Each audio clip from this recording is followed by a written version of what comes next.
Good morning.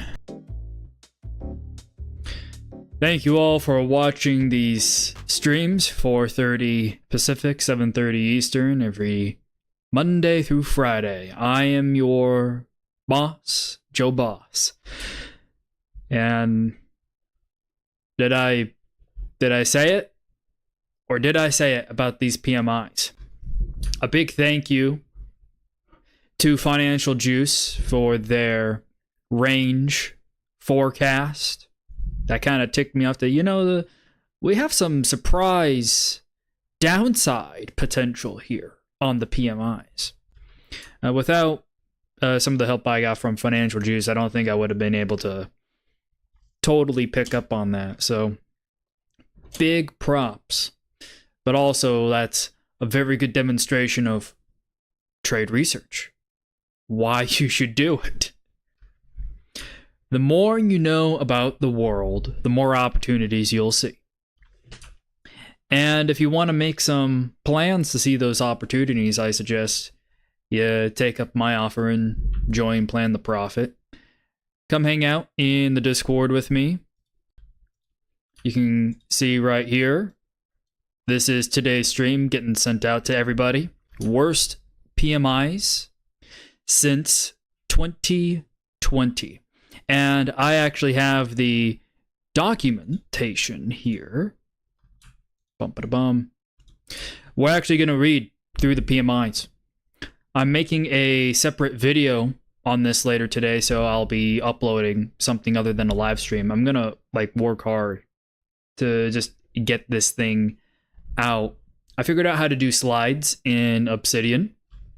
So I'm going to make a little presentation summarizing the thoughts and the data that I have and the data off of these PMI reports over a 3, 4, 5 minute video. Keep it short and sweet, succinct. What has happened? What does it mean? And how does that change future trading expectations? So I'll go into that in a moment.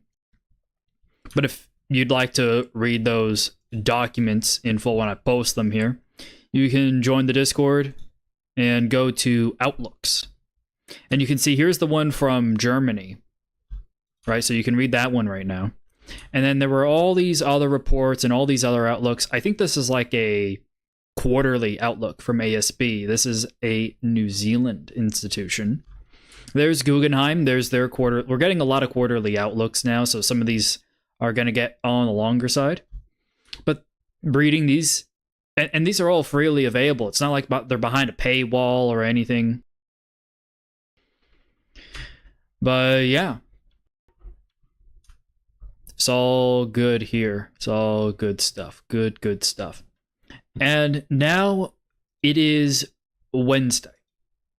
Come Thursday and Friday, so tomorrow and the day after tomorrow, there's going to be another wave of outlooks doing analysis on what happened with the PMIs, a more in-depth outlook on Powell for Jackson Hole, a more in-depth outlook actually on the UAW strikes, and man, that's going to be a big hit to expectations for future inflation. I've already covered it in the last stream, but I'll cover it every stream if I have to until the topic dies away, until the topic transforms, or until just something more pertinent that I need to talk about needs to be talked about. Here, time going in for a sip of tea.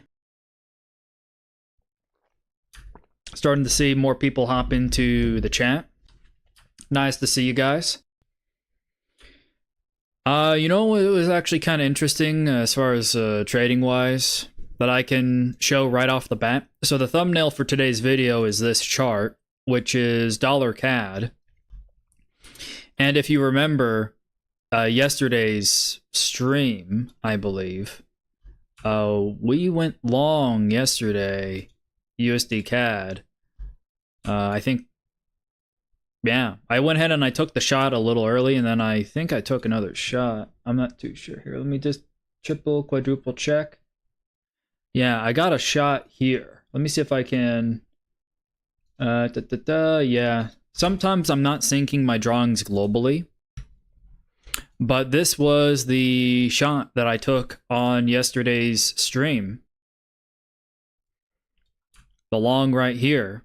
And while that trade totally did phenomenal, I already had the expectation that, you know, I didn't think that the PMIs today out of Europe would get this bad. These are horrible. And I'll go into more in depth into the magnitude of what actually just happened in the last few hours here. But first let me just tell you what my expectations were, what happened with the data, and now how my expectations are changing so you can kind of get the full view of what's going on. So my expectations at this point in time in the day yesterday were, based off all the research and the outlooks that I've read so far, and where we are in the chart based off these probability distributions, I probably want to snag along here and hold it into those European PMIs that come out, because I have expectations that either the PMIs will continue to come out lower than their prior number as forecasted, or there might be a chance for a negative surprise. So I was like, okay, let me go ahead and hold on that basis, this dollar long trade. So you go ahead and you fast forward to today, and this is what happened when the PMIs came out here. It's a little bit more obvious when you go and you look at Euro, right? It was more of an immediate impact on the Euro. And you can see there's a short there. Before I got this short, by the way, I had lost on like 3 other trades. But because I do, you know, decent risk management, good risk management, you know, I'm set up in a way where losing 4, 5, 6 trades in a row doesn't ruin me, right? I mean, if you're risking 1% risk per trade and you put on 5, 6 trades and they all lose in a row, well, now you're down 5, 6, 7%. And I don't think that's a smart idea. So I use basis points, right? I mean, any professional trader who hears me say that is like, yep, guy knows what he's doing. But when you look at this, it's like, oh yeah, dude, that's good risk management there. So loser, loser, loser, and taking another shot here on, like, you know, things, we're at a likely top, things for the PMIs don't look so hot, and, you know, I feel like I lucked out on this trade, on this fall down here. But on this was what I was expecting to occur. And now it looks like we're bouncing, but guys, like 107, at least on the euro dollar side of things, that could be in sight.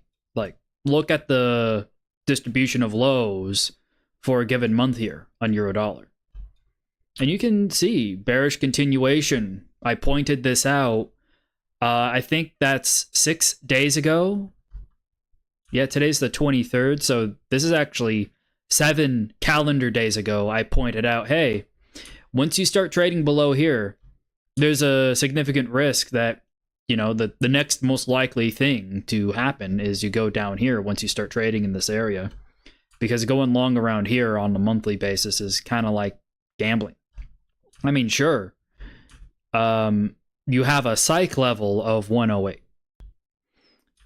But when you see the probability of actually getting your low there for the month comes in with a like itsy bitsy little probability. I mean, outside of this on the week, like, either you're trusting your gut here and buying a low off the week, or I don't know, just the impact that these PMIs have of also continuing lower and then impacting other things going on in the world. Understand that this is euro dollar, and there are other aspects on the US side of things that this week are still risks that could move this thing lower. Jackson Hole, for example, could, if Powell looks more hawkish for whatever reason, expectations are that he'll be on the more dovish side. But if he's just not hawkish, not dovish, if he doesn't really give anything, gives a bunch of status quo, right? If he says, for example, anything about recession likelihoods increasing, or anything about inflation coming back up, then the market could overreact to that information and make dollars stronger. I'm just speculating on that. But yeah, this was also pretty nutty. I have more bullish expectations on the USD CAD side. I'm personally looking at 136.2, this bump here in the distribution. And I know a lot of guys who trade pivots are going to point this out. Oh, this is a standard bullish continuation, right? You buy right here, stop right there, and you go long here. I mean, that's all well and good. It's just, you know, how much time did you actually have to buy that, right? Unless you put in limits.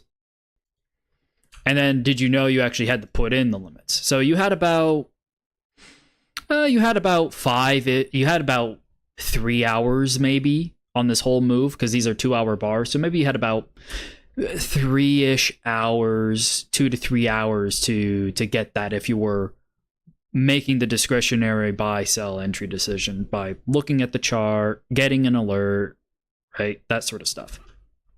If you had limits on, you definitely would have been knocked into the trade on a limit.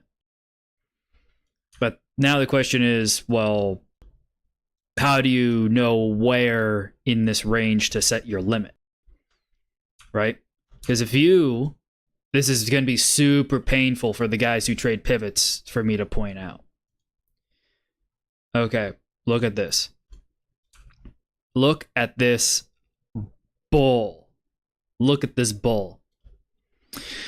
See this wick? So this wick on that low came in at 134.961. 961.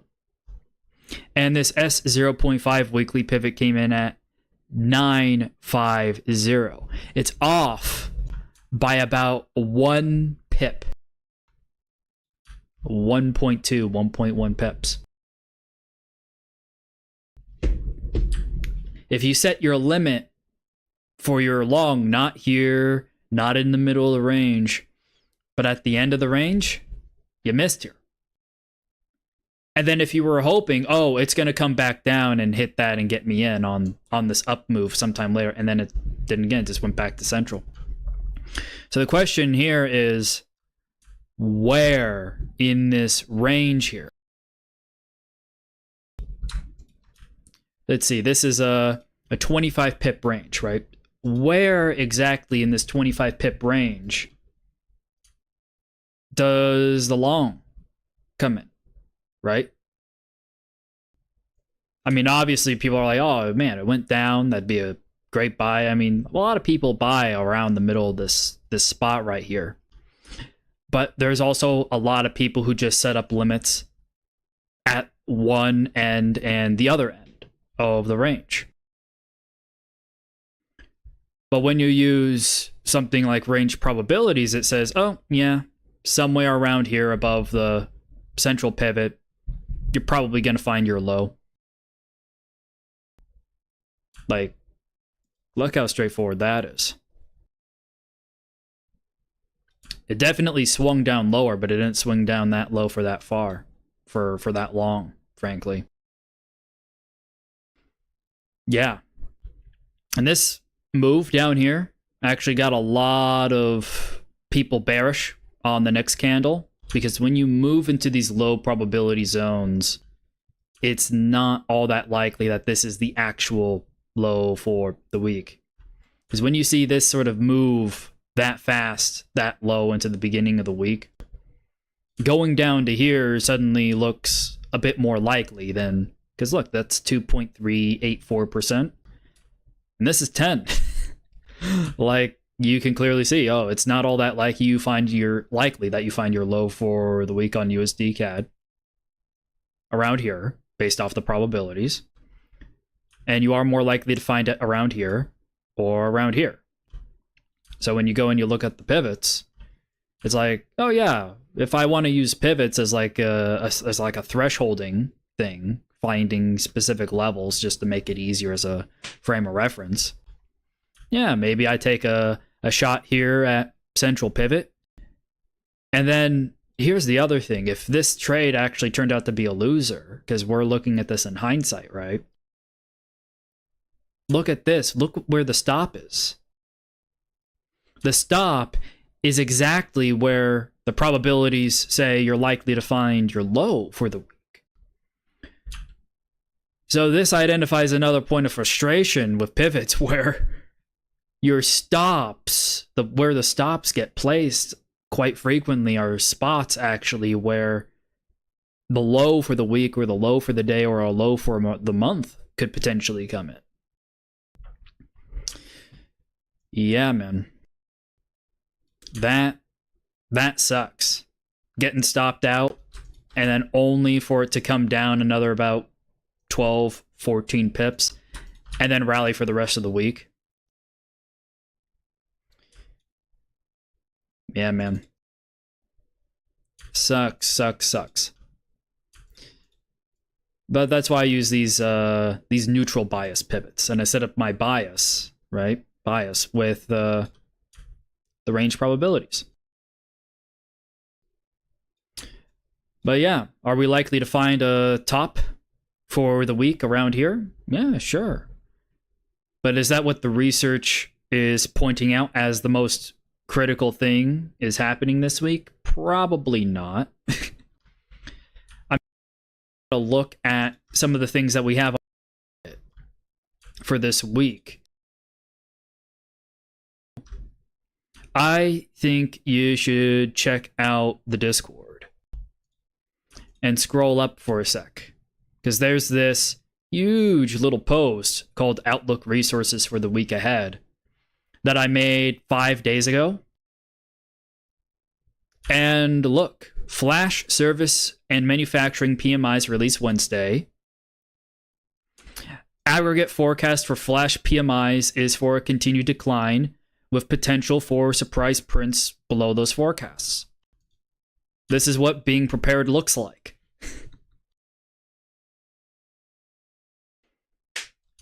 Yeah, and I just share all this stuff with you guys for free because all the information here is freely available. It's just aggregating it all together in a way that can actually help with trade planning, finding opportunities. You know, I can't make any sort of autonomous trading decisions for you. However, I can identify opportunities and I can identify risks and give my commentary on markets. Besides, it's far more enjoyable when you make your own autonomous trading decisions. At least in my opinion. Unless you get like a financial advisor. If you really want someone making your own, you know, making your trading decisions for you, get a financial advisor. Get a CPA, get a financial planner, right? They'll take care of your retirement, they'll make a retirement plan for you, they'll make sure you invest a certain amount every single month, get you some good yield. And you know what? A lot of people who do that have trading accounts on the side with small amounts of capital, right?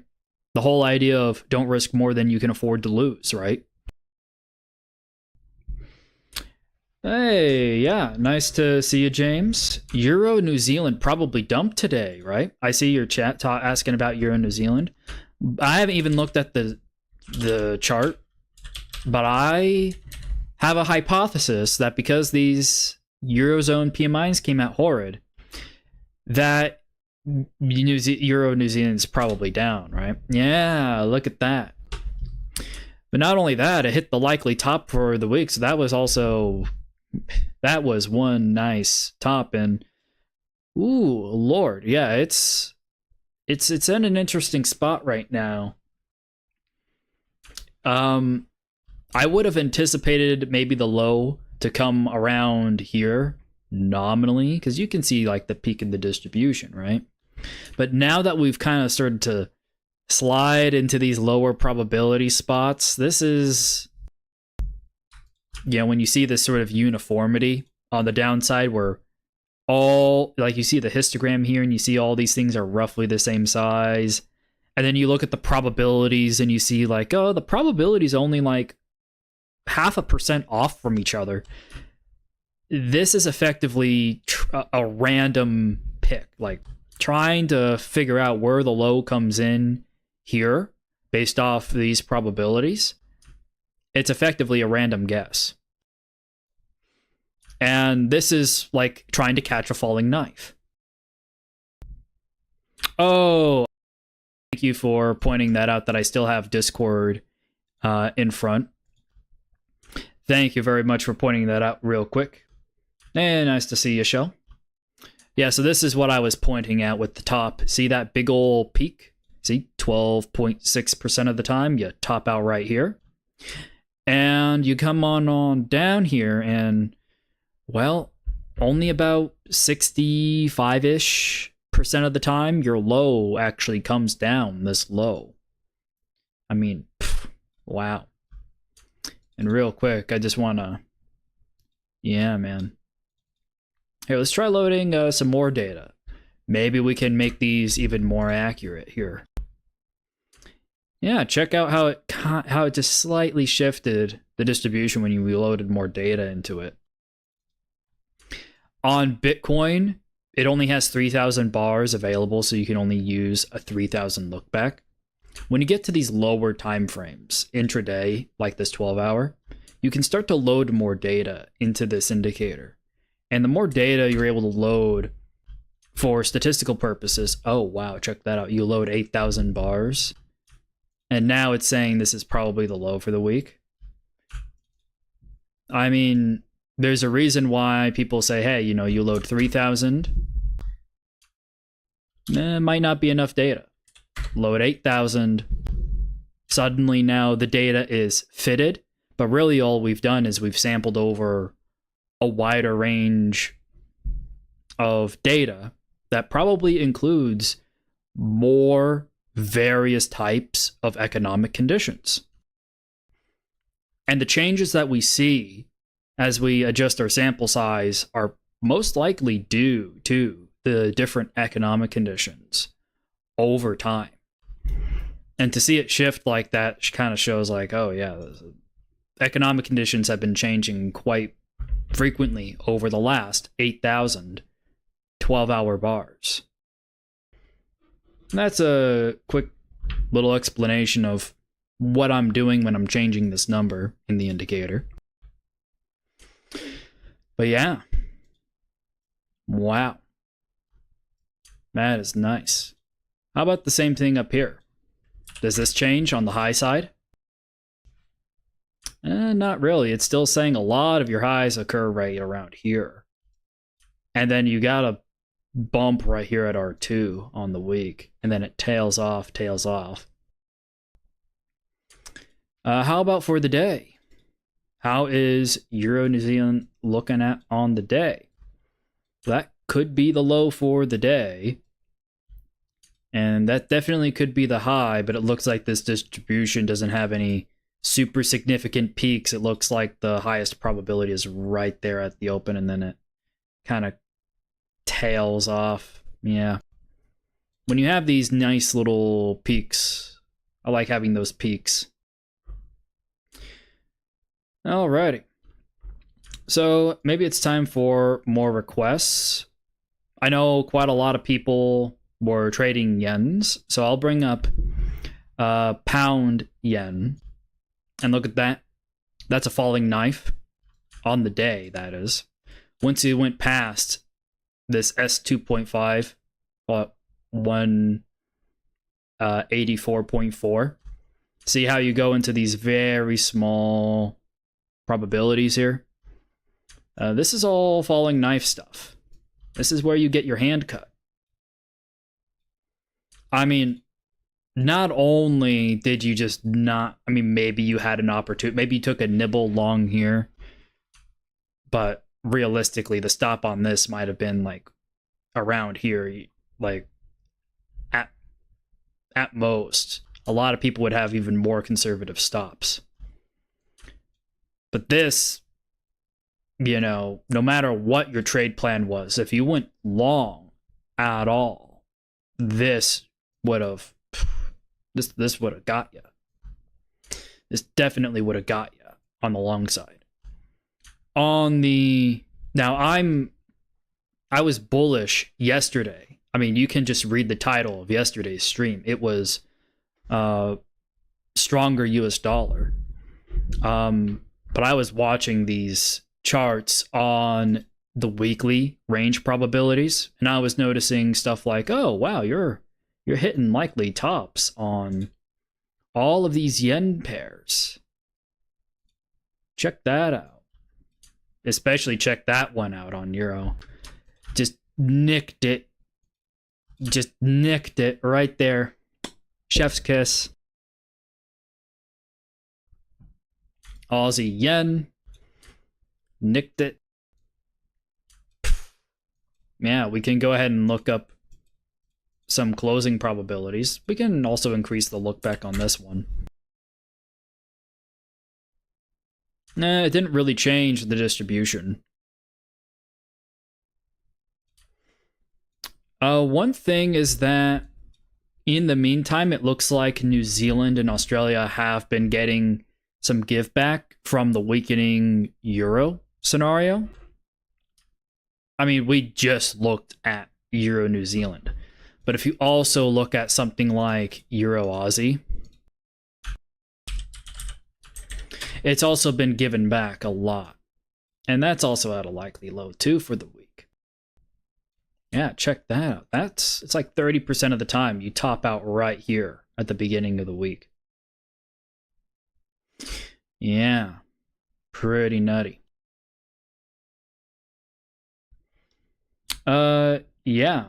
Euro yen. I think didn't I just go over euro yen? Yeah. I mean, I still see it going a bit lower in my opinion.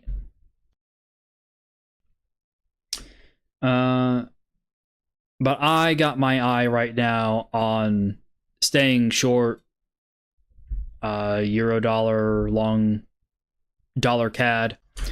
I've just been long the dollar, and I am waiting to hear any more additional news from the United Auto Workers strike. It turns out that they're going to have their vote on a strike against the 3 largest automakers in the United States this Friday, the same day as Jackson Hole. So if Powell says anything that leans hawkish or leans dovish, alongside that vote, it could be an especially volatile end of the week. So this is GM, this is Ford, and this is Stellantis.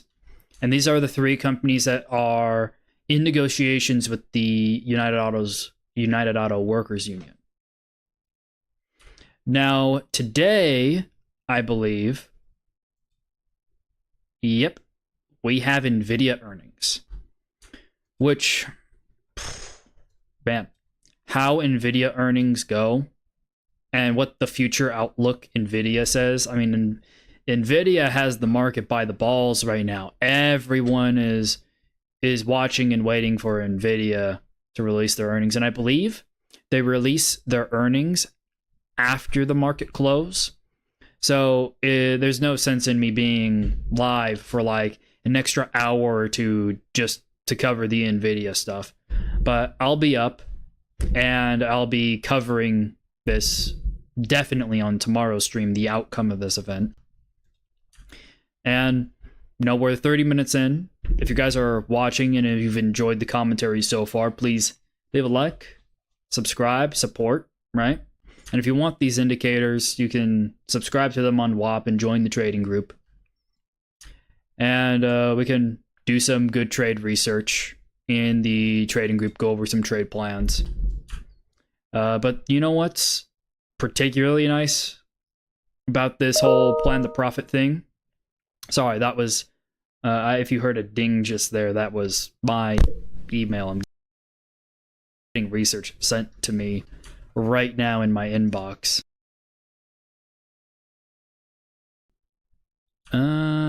Something about some federal Department of Finance investigation on some council. I'll go ahead and mute that. Sorry, guys. Let's see, real quick. Any major economic information? Oh, US PMIs come out. The US PMIs come out. Oh, Lord. Because if those US PMIs coming out now, they come out in about, what is it?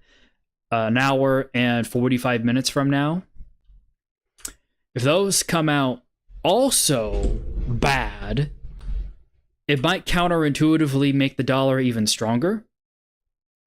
Because if the rest of the world is slowing down and the United States is slowing down, it's going to induce people to divest from their investments and put it into fixed income. One thing to watch that I believe also is going to be on the move is the yields. Man, you know, I was anticipating that these US 10-year yields would have jumped up to 4.4. That's what I said yesterday on the stream, but no. We've fallen a bit. We've fallen about 30 basis points. So, not a huge move. Yeah, just keep your eye on the yields here. One thing I can show on the stream, let's go ahead and do Aussie dollar while we're at it. I'll go ahead and hide these.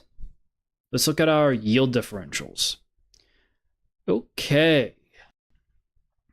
So yield differentials between Australia and the United States, not so good. Between Canada and the United States, things are more favorable for the United States. Although you can see more short-term, things are moving in favor of Canada, but it's shorter term. You definitely got to keep an eye on that. And real quick, just double checking. Euro. Whoa, look at those negative yield differentials. And check this out.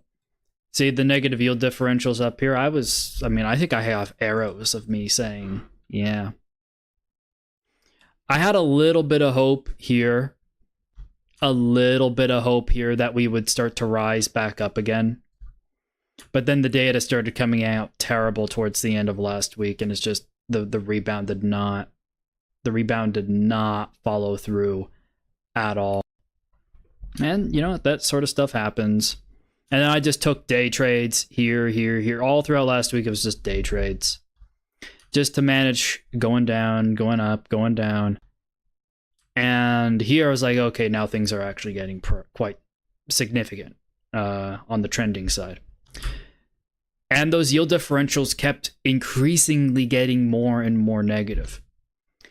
Now, yield differentials or yield spreads, that's what this indicator points out. It's just saying, hey, between the United States and Europe, are the yields getting more or less negative between the two countries? So right now, the 10-year yield in the United States is 4.27, and the 10-year yield in Europe is 2.55. So if you have cash on hand and you put it into the United States on a 10-year note, you get a higher yield. So there's a bit of an incentive to put more of your money in the United States just off the absolute level.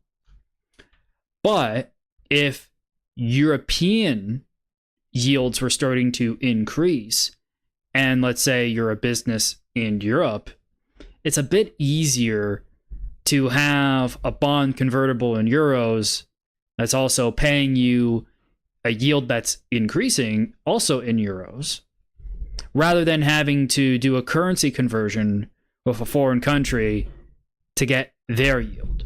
And for a lot of people and a lot of businesses, that's still preferable. And you can see people have thought that to be preferable the last month and a half, effectively. When you see red bars here, that says, hey, the rate of change of the yield, the difference between those two yields, it's getting more in favor of the United States and US bonds. So people are getting better returns, and those yields out of the United States are getting more and more attractive. Or it could also mean that the yields in Europe are getting more and more unattractive.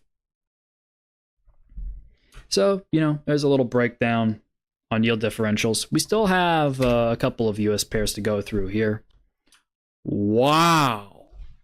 Look at the Great British Pound. Yeah, you had a bit of hope here. Those yields started going up at this point, but wow. And I already said it, thing's probably going to go down. But man, oh man. That is quite a hit. That's quite a hit. Let's go ahead and check out this thing on the weekly. And we'll go ahead and hide these yield differentials. Wow. For all I know, this thing could slide on down into the mid 125s. Yeesh. This thing is just rocketing. Man, it's already down like more than 160 pips right now. And pound yen, right? There's your top. People are probably going to be taking some shots here. Man, oh man. Out of curiosity, I wonder if the Fibonacci guys are going to be into this. What's interesting is, like, isn't the 50% not a Fibonacci number, but it's in a Fibonacci retracement indicator? And you can see, oh yeah, there we go. The 50% line, guys. It's a line on a chart, right? Oh, man. Well, what's the probability of us going lower from here? Well, the probability based off this indicator is 51%. So it's kind of like a 50-50 chance of getting your low below the 50% retracement. It's one thing if you could look at this 50% Fibonacci retracement line and know what the probability was, like, 60%, 70% of the time, the low for a retracement over a move over this duration. Like, if you take 25 bars, draw a retracement, and you get a move, what's the probability that it bounces off the 50% line? The problem with that methodology is, how frequently do you get that exact number of bars, and then how do you estimate, like, what's plus or minus some amount of bars? Do you have enough history to actually run those statistics so that then they are actually significant? It'll be funny. It's funny right now that it's, reacting off that level. But I look at this and I'm like, no, that's just a peak in your probability distribution, right? You got a peak in your distribution right here. You got a peak in your distribution right there. I can say 50, 48% of the time the low for the week comes in around here on pound yen. Does that mean it's time to buy? No. That's not what it's saying. It's telling you what the probability is. It's under our own discretion to determine if that probability is worth looking at. For some people, a 50-50 coin flip is enough, right? I'm not so keen on that. I look for these peaks in these distributions, and I like to take my own shots, right? But, I'm not going to be micromanaging other people's decisions here.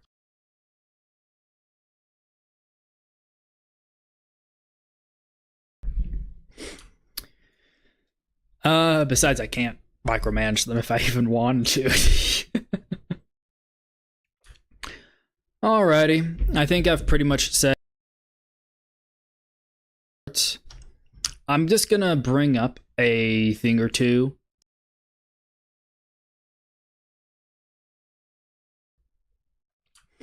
So if I do this. So at the end of all of these reports on the PMIs, if you scroll down, there'll be this section called comment. And I just want to read like the first sentence or two of some of these comments here.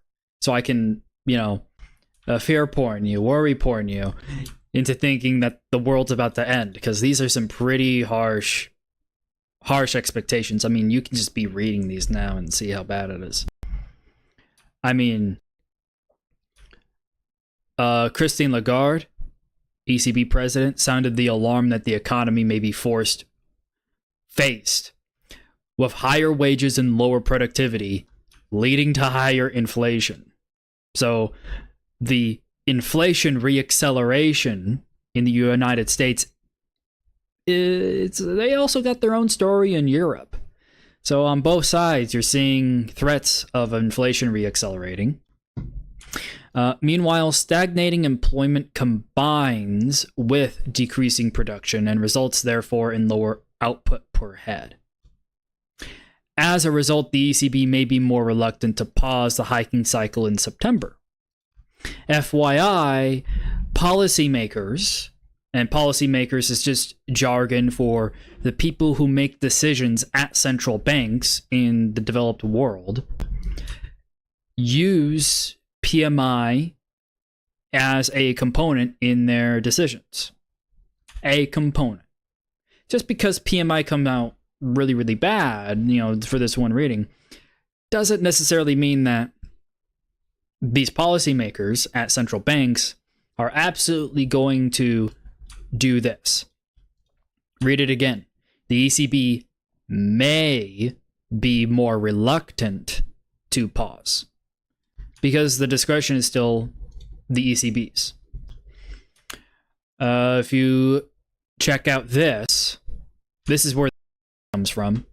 For worst PMI since 2020 from Germany. Worst since May of 2020. A 29-month low in the composite PMI out of Germany. Absolutely horrid. And now if you look at the comments here, actually written by the same guy, this is like a total obliteration. Any hope that the service sector might rescue the German economy has evaporated. Instead, the service sector is about to join the recession in manufacturing, which looks to have started in the second quarter. Our GDP nowcast model says that they're going to have contracting GDP, negative 1%. Stagflation is an ugly thing. Manufacturing output took another hit. The rate of decline in new export orders eased in August. The fall in services activity has only just started as new business declines for the second month in a row, and companies showed reluctance to hire new staff. Man, how bad do you want it to sound?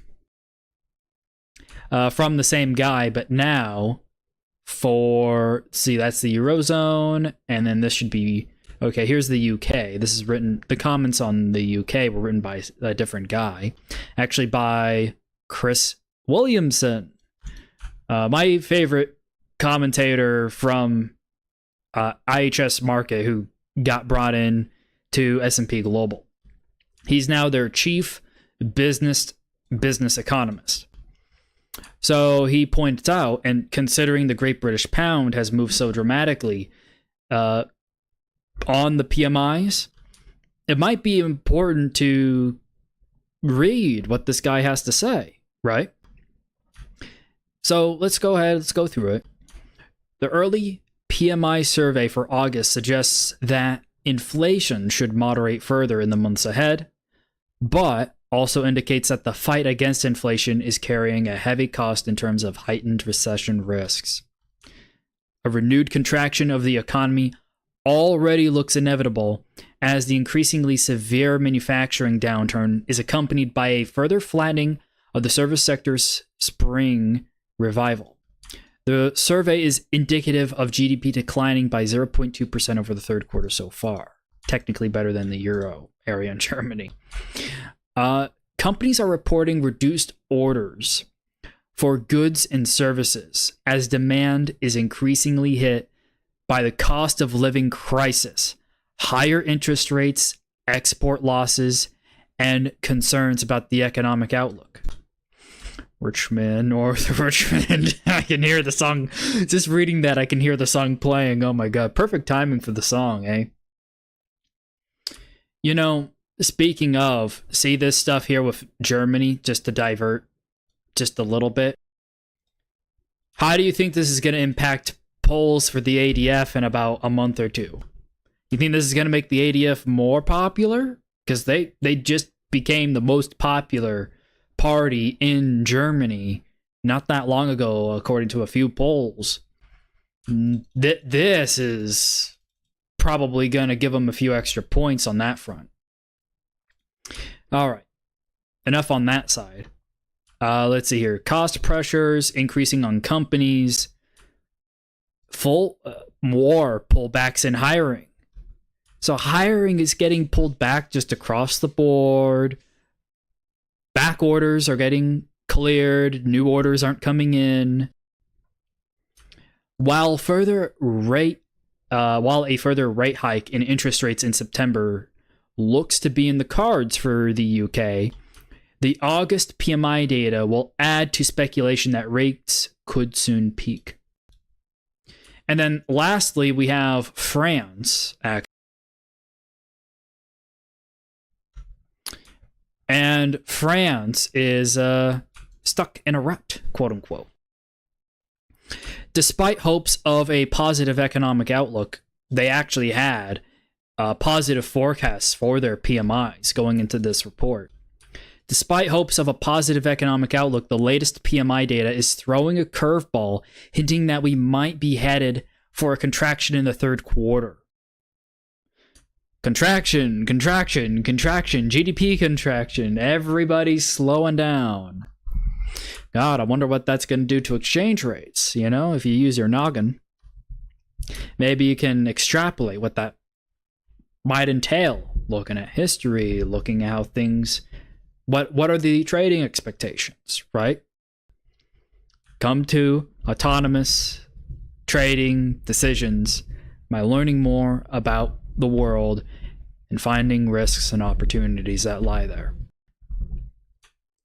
The global weakness in demand is making itself felt in France. Weakness in demand. Oh, look at that. New orders abroad remains well below expansion. Weak demand. Weak new orders. Contracting growth. Ongoing weakness in the French economy is also reflected in the employment situation. Can't get a job. Can't get a job. Employment growth came exclusively from services companies. The discrepancy in prices between the sectors is still pronounced. In the service sector, input prices have again risen strongly due to higher wages. Wages are increasing also from those other ones. Wages were also increasing. Manufacturing input prices fell, in France at least. That's good. In the case of output prices, a similar trend is showing, but it's not good for the inflation outlook, as it suggests the core rate, where services where service prices play a crucial role, could prove to be stubborn. Hey, France, PMIs are saying you might have some sticky inflation here. You see, just like in the span of 10 minutes, we just went through these 4 wonderful documents that help us shape our future trading expectations based off the current economic analysis from guys who are professionals. The people who are actually releasing the PMI data. And then what it actually could be used for and who's using it, right? Central banks are looking at this and going, oh shit, that's bad.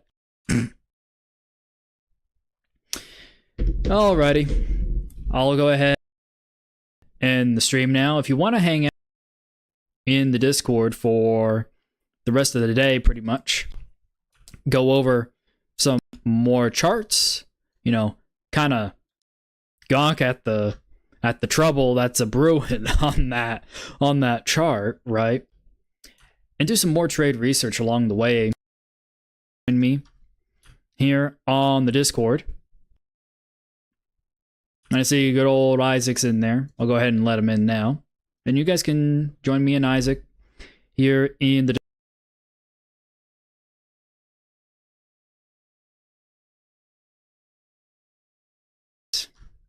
go ahead and say thank you very much for watching.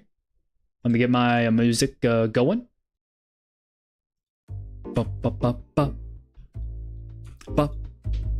Thank you guys for watching. I hope these videos are helpful for you. Remember, just keep looking. And I'll see you guys in the next one.